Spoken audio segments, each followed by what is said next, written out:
Welcome back to my channel.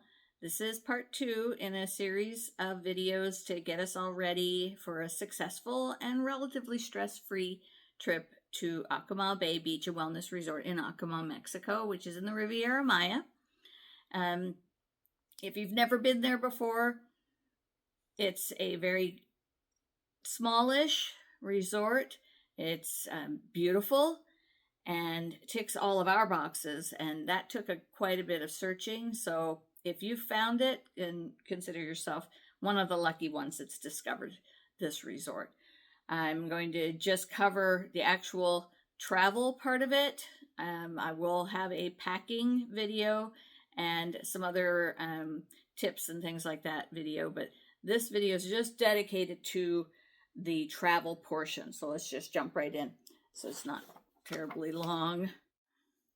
When you're getting ready to book a trip to Mexico, specifically to the Riviera Maya, you need to consider that there are some seasonal things that happen that may impact your trip, and you're going to want to take those into consideration. The first thing is hurricane season. I mean, obviously, it's something to consider.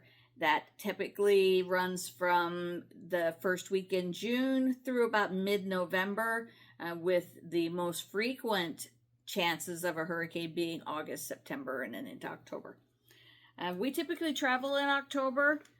We have traveled in other months, but October, because it is kind of high hurricane season and everybody has their kids pretty much back in school and all the college students are back in school, the prices are a lot less, and availabilities are a lot more, they're easier to come by. And there's also spring break, which typically is the month of March. It kind of flows, over into February and April, but for the most part, it's March. That doesn't impact Akumal Bay as much as it impacts other areas, specifically Cancun, but it will impact the airport, and it may impact availability of flights, and it also tends to drive up the hotel prices. Easter is a very popular time for people to travel to that specific area of Mexico, the Riviera Maya. Mexican Independence Day is about mid-September, and a lot of Mexicans specifically will travel to the beaches, and Akumal is a really popular one.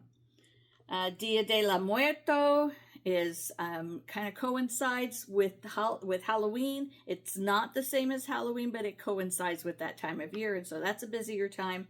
Christmas and New Year are right in the middle of high season. High season begins about mid-November and runs right through spring break. And then there are two non-official seasons. Sargassum season, which is the seaweed that you'll see on the beaches, that tends to be heavier in the spring and then in parts of summer. And then there's also turtle season, which means because Akumal Bay is home for many species of giant sea turtles, they lay their eggs on that beach, and then the eggs eventually will hatch out. That season begins at about May. Some mamas will come up and lay sooner.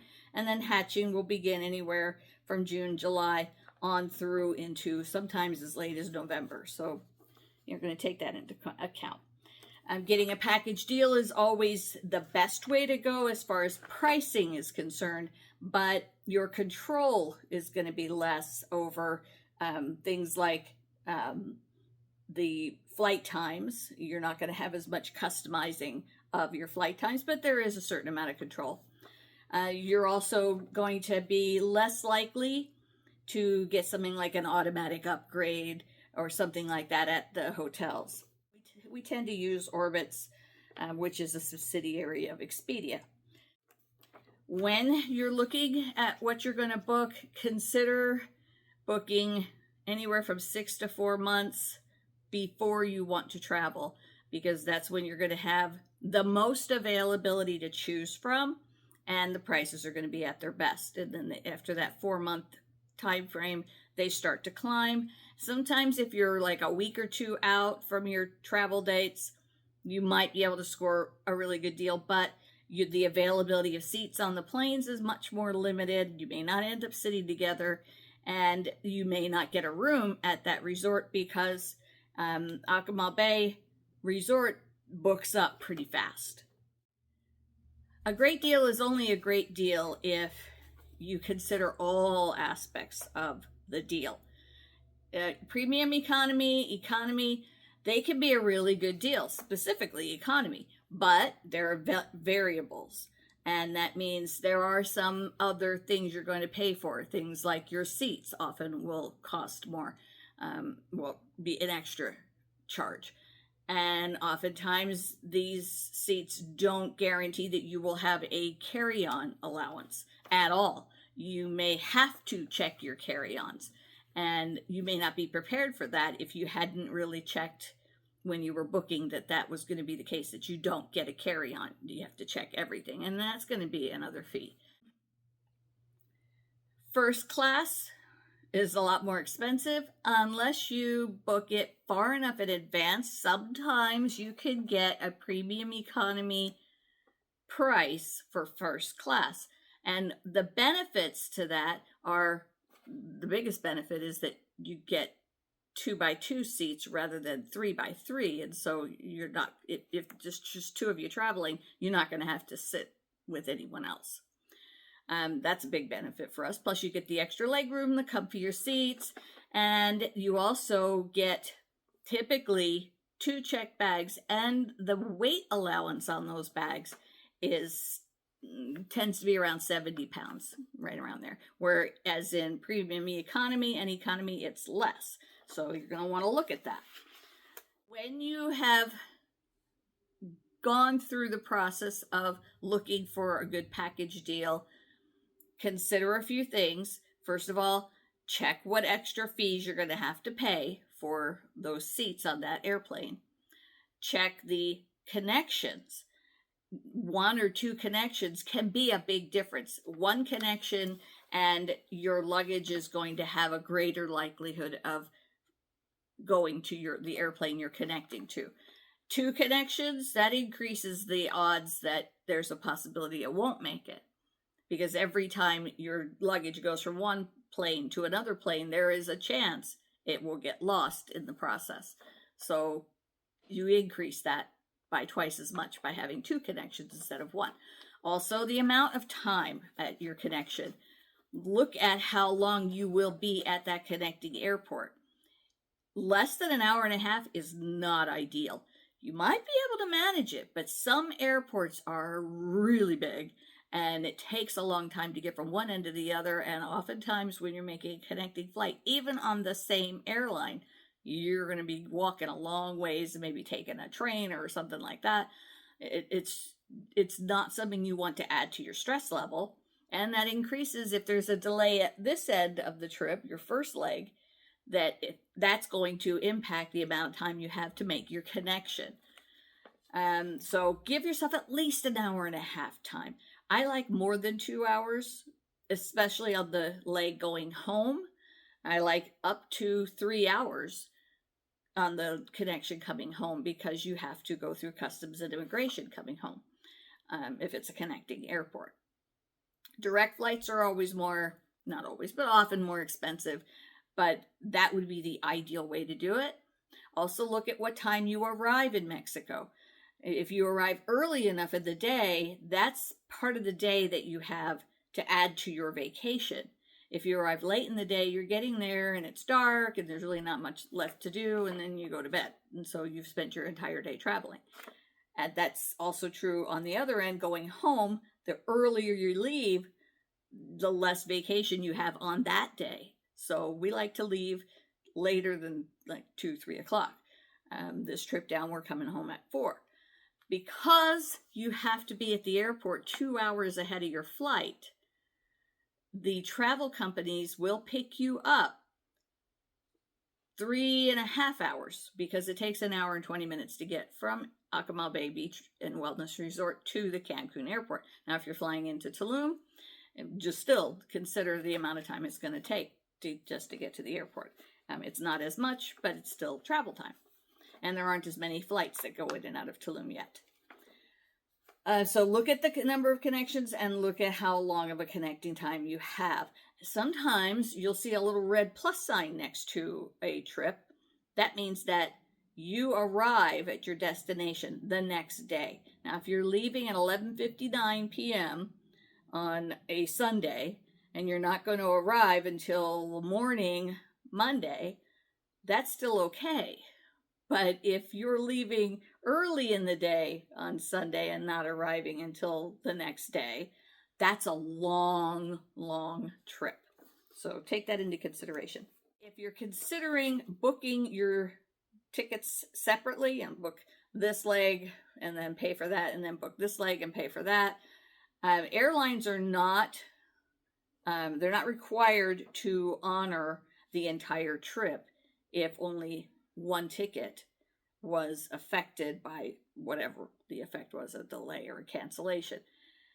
If you book it as a package, then it's called an airline protected connection. And so they tend to try to honor getting you on the next available connection. So, when you're getting ready to leave that the day before, make sure you check in with your flight 24 hours before.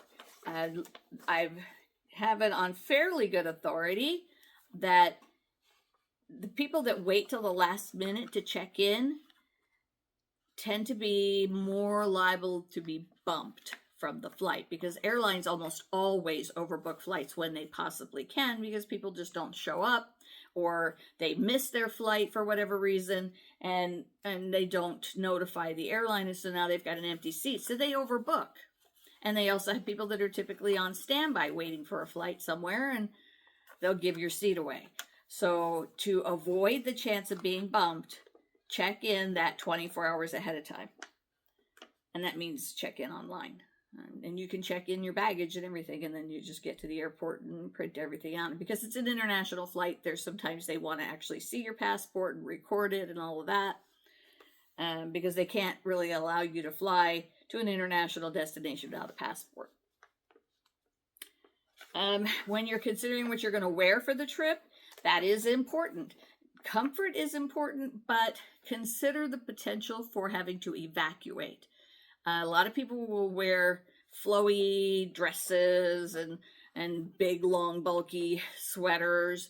They'll wear flip-flops, shorts, things that if you have to evacuate and go down the airline chute, first of all, these flowy things are going to get caught on the seats while you're trying to get out. Flip-flops are not easy to run in, neither are heels. And then when you're sliding down that evacuation chute, that isn't going to be comfortable if you're wearing a skirt or shorts. So just something to think about. Always check the expiration date on your passports well ahead of time. It takes on average 6 to 8 weeks, and that's a conservative estimate to get a passport or get a replacement passport, renew your passport. So Mexico typically will allow you to travel into their country as a tourist as long as your passport's expiration date is well after you leave. So they know your passport is going to be good all the way through. They're not going to get stuck with you. So check those expiration dates and renew in time. If you want to sign up for TSA PreCheck, understand that even though it is a really good program and we've used it and liked it, there is a timetable for getting everything processed. So get that taken care of as soon as possible. And yes, it does cost money, but we feel like it's been worth it. There's a program for people that have any kind of handicaps, disabilities, anybody that would need, let's see how they've written it, disabilities, medical conditions, and individuals needing additional assistance to better prepare for the security screening process. Now, they don't mean people that just would like a little extra attention or a little extra help that don't really need it. But people that do need the extra help, there's a program called TSA Cares. You can go on the TSA website and you can look all this stuff up, and it'll tell you how that all works. But it's a really good program, and I recommend it. There are updated passenger rights on the U.S. Department of Transportation website. I would recommend you go and check that out. One of them is one of the newer updated rights based on problems that have occurred, were that the aircraft, if it remains on the tarmac, and I forget the specific length of time, I think it's a couple hours, an hour, I don't remember, but the bathrooms have to remain operable. People should be able to get up and use the bathroom while they're stuck out there, and medical attention needs to be available if needed. Most airports have medical crews right there at the airport. There's also a thing called visit tax. It's a way for the Mexican government to pay for infrastructure, road improvements, and to clean up the sargassum on the beach. So when you see those guys out there raking up all that seaweed and making your vacation more pleasant, that's how they get paid. The tax is $20.99 per person. Doesn't matter how old they are. And you can and should fill this out and pay for it online ahead of your trip. But you have to be able to prove you paid it or pay it at the airport when you leave Mexico. The airport transfer companies, there's a bunch of different ones. Some people want to kind of go on their own, take the ADO bus into Playa del Carmen and then grab a taxi or grab a collectivo to the resort. That's a hardship I don't want to have to bear. But you know, if you're traveling carry-on only and you're fit and healthy, do it. Otherwise, taxis are expensive, so you have to be aware of that. Uber, of course, is expensive. But there are many transport companies. We use USA Transfers. There's also Canadian Transfers. There's a few other companies. USA Transfers has been in business in the Cancun, Riviera Maya area for 20 years. And in 2020, they got the Traveler's Choice Award, and it was well deserved.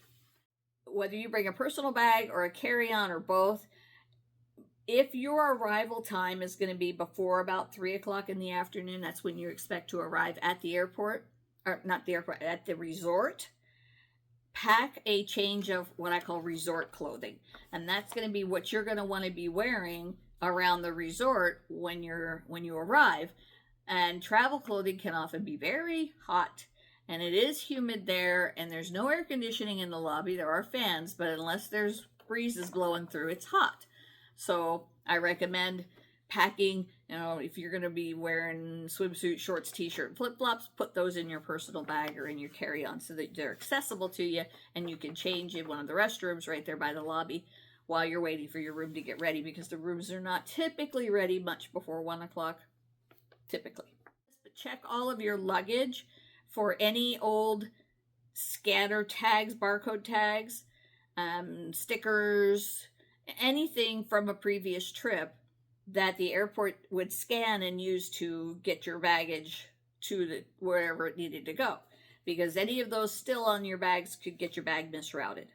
Now, they do a pretty good job of looking for those at the airport, but if it's really busy, they may miss it.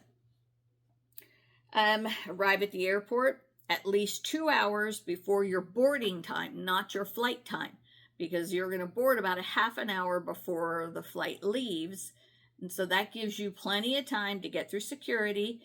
And even if you have TSA pre-check, it may not be available that day. We've had that happen where we've had to go through the regular security line because they didn't have enough staffing for the TSA pre-check line. If you're going to be using your phone for your boarding pass, to have your boarding pass online, and we do that a lot, and it's very handy. And make sure you increase the brightness on your screen and keep your screen clean so the scanner can read it without delays, because we've had people that stood there. No, it still won't. No, it still won't. Just increase the brightness on your screen and keep your screen clean. There are some optional things that you can bring if, like me, you're concerned about your luggage getting all dirty, because mine have, and they look terrible, and I'm going to have to clean them before we can use them this year. I'm going to get a thing, it's called a bag sleeve, and you can get them in colors, you can get them in solids, you can get them in patterns. It'll help identify your luggage for one thing. more readily. It'll also hold your zippers snugly so they're not getting caught on anything and busted, and your luggage isn't going to come open or anything. And it also will slow down anybody that may be potentially considering trying to get into your luggage to steal something, because they would have to take the sleeve off first. But that'll also keep your luggage clean. You can use TSA approved locks on your luggage, and only TSA approved. They have tray table covers that you can get that are made of fabric, and they slip over the tray table, and there's some that actually fit on the back of the seat in front of you, not in a way that's going to bother the people that are sitting in that seat, but they have pockets where you can put things in, so you're not putting your stuff in the seat pocket where you might forget it and leave it. There's also a thing called bev ledge. Be handy if you want to use the tray table for something else, or you don't want your drink jumping around because the people in the seat in front of you are jumping around. Put it right there. Let's see. Try to have luggage that is in a color other than black if you can, if you're buying new luggage, because everybody has black luggage. Use luggage tags that are very easy to see, and try to get them to kind of coordinate so that you don't have to remember, oh, that's right, that bag has this tag, and yeah. You can identify your bags in a lot of creative ways. You can use duct tape on the handle. They make duct tape in all kinds of colors and patterns, so you could do that. But don't use ribbons or scarves, anything that might hang off, because they have been known to get stuck, to get caught in the conveyor belt. When you're packing, make sure you know the weight restrictions for your specific trip. Each airline is a little different. Most of them are pretty similar, but they have their own policies, and there's also differences between international and domestic travel, and this for this country and that for that country. So go on your airline's website and check all of the restrictions for baggage, so you know how much weight you can bring on the plane, and try not to pack so that you're right up to that weight limit, because your scale might be a little bit off, and they'll charge you for overweight baggage if they're going to be sticklers about it. And also consider leaving some weight space in your luggage for anything you might buy while you're down there. Bring either a package of tissue or one of those travel toilet paper rolls, not just to use in the bathrooms and like the airports and that, but a flight attendant had posted on her site that she never uses the toilet paper in the airplane bathroom because they end up getting sprinkles on them, and the sprinkles are not water. Just something to think about. You're going to want to go on the TSA website for just so you understand all of the rules of what you can and cannot bring onto the plane in your carry-on. And I'm going to go through all the rules for that because they change, and I know they've recently updated some things, so go on their website and check out all those rules.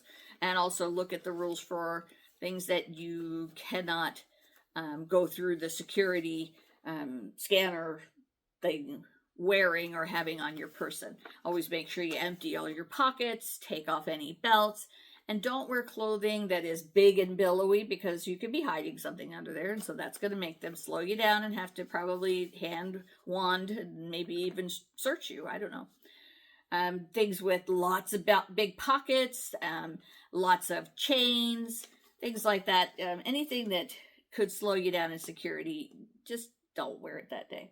Also consider that you will, unless you're in TSA pre-check, you will have to remove your shoes to go through security. And that's going to mean you're walking on a dirty floor that all these other people have walked on this dirty floor. So wear shoes that you can have socks, so that's not going to be a problem for you. And consider shoes that are easy to put on and off. If they're not easy to put on and off, step to the side and let people go ahead of you while you're taking off your difficult to take off shoes.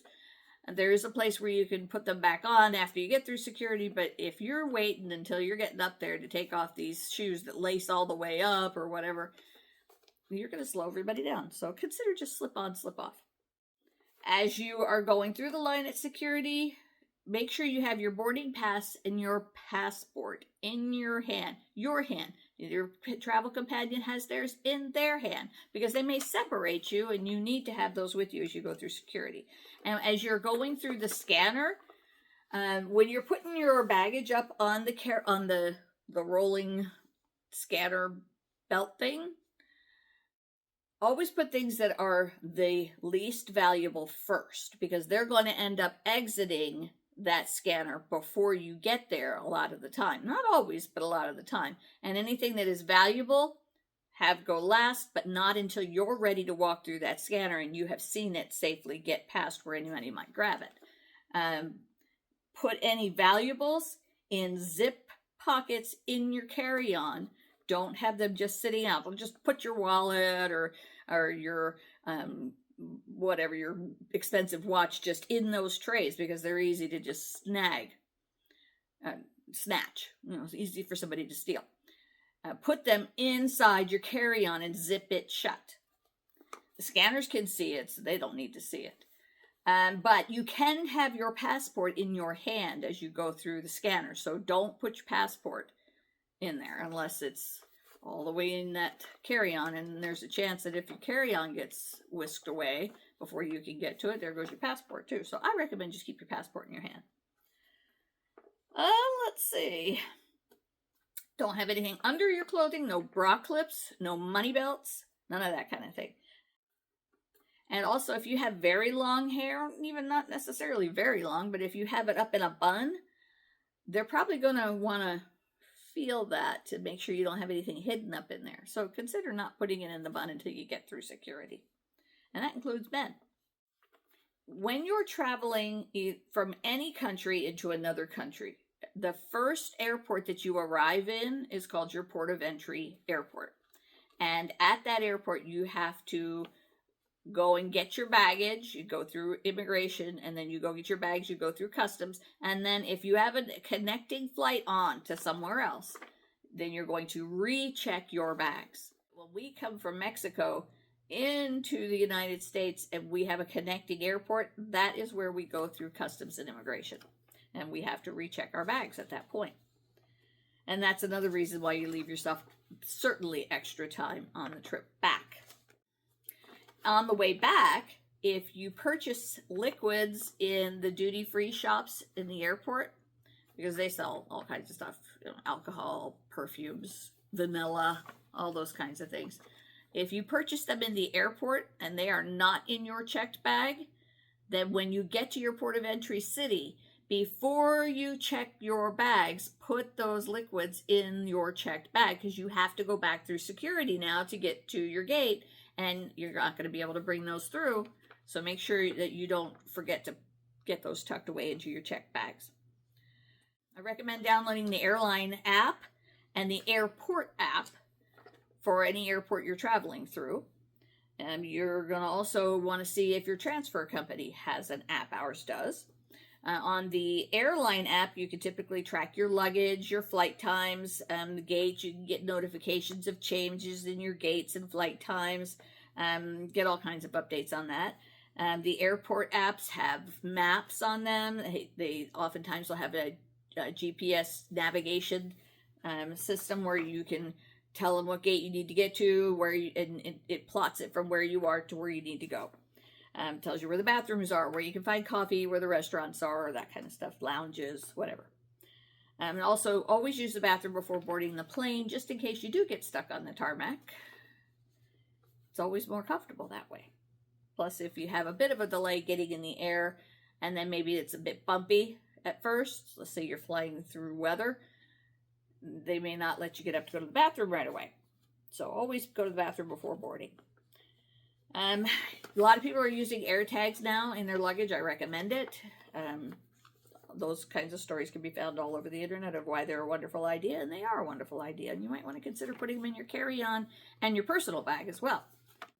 Always remember that your carry-on is subject to being gate checked. Not all planes have a lot of capacity, and you may end up having to gate check your carry-on, or you may be asked to volunteer to check your carry-on. And we've done that before. Just make sure you don't have any valuables in your carry-on. If possible, have either an extra little personal bag that you could quick put things like cameras or something into to take it on as your personal bag. And that's true for men and women. If you put your jewelry in your carry-on, have a way to get that into your personal bag. Leave room in your personal bag, or have a personal bag stowed in your carry-on that you can just pull out. If you're going to get a portable charger for your phone or other technology, make sure that they are airline approved, airplane approved. If they're not, you may not be able to bring them. Arriving at the Cancun airport, the first thing you're going to do is you're going to go through immigration and then through customs. It's a fairly streamlined process. They're really good about it, even though the lines sometimes will appear really long. Oftentimes they move fast, plus they have been installing the automated immigration kiosks in a lot of the terminals. So you might get lucky and be able to get through one of those. That'll happen really fast. Make sure you take off your hats or any head coverings that you can take off as you pass through immigration, because that's what they're going to ask you to do anyway. And then you go on and you collect your bags. The luggage carts are there and they are free. You just go grab one, and then just you're going to just exit out down this wide corridor, and that's where the customs agents are waiting. They may stop and ask you questions. Just answer them honestly. Don't be weird or do weird suspicious things. Just answer their questions. Don't try to be funny. And you might be randomly pulled aside. They're checking to make sure that everybody coming into the country is not bringing anything in that they shouldn't be bringing in. When you go through those sliding glass doors outside of immigration, outside of customs, you're going to go through the gauntlet. It's called that because it's like running a gauntlet. If you don't know what that word means, Google. But it's actually just employees of some timeshare companies in the area and tourism companies that are trying to talk you into either buying a timeshare, or they're going to get you to agree to a free dinner if you go to this 3-hour seminar presentation, whatever. Don't do it unless you really, really want to, because they take a lot longer than 3 hours, and sometimes they are very hesitant to give you the thing they told you could get if you did. Just ignore them. You don't need to stop and talk to them. Just keep walking. You can say no, thank you, or whatever, but you don't need to stop and talk to them. They are not official, and there's no obligation to stop. Just head straight out to ground transportation and find your ground transportation. When you go back to the airport, you're going to encounter guys that come up with carts and start taking your luggage, and they're going to take them into the terminal. Let them. They're going to take you straight to the correct check-in counter. They are going to help you to get checked in, to navigate that system. Tip them a few dollars, and it's worth it, and they're very nice. It's not a scam, so don't worry about it. Security going back through in the Cancun airport is usually pretty fast, and they typically don't ask you to remove your shoes, so that's good. Once you're through security, you will be in the duty-free shops area. You'll wind through that shop if you want. You can always get back to it if you want to go back and look. You're beyond security now. But then beyond the duty-free shops are all the restaurants and the shopping and the gates. So there you have it. That was my as fast as I could video on traveling stress-free and prepared to go to the Akumal Bay Beach and Wellness Resort. And the next video up will be a little more specific to tips and information about the resort, stuff like that. I'll do a packing video, so watch for those. In the meantime, enjoy your vacation.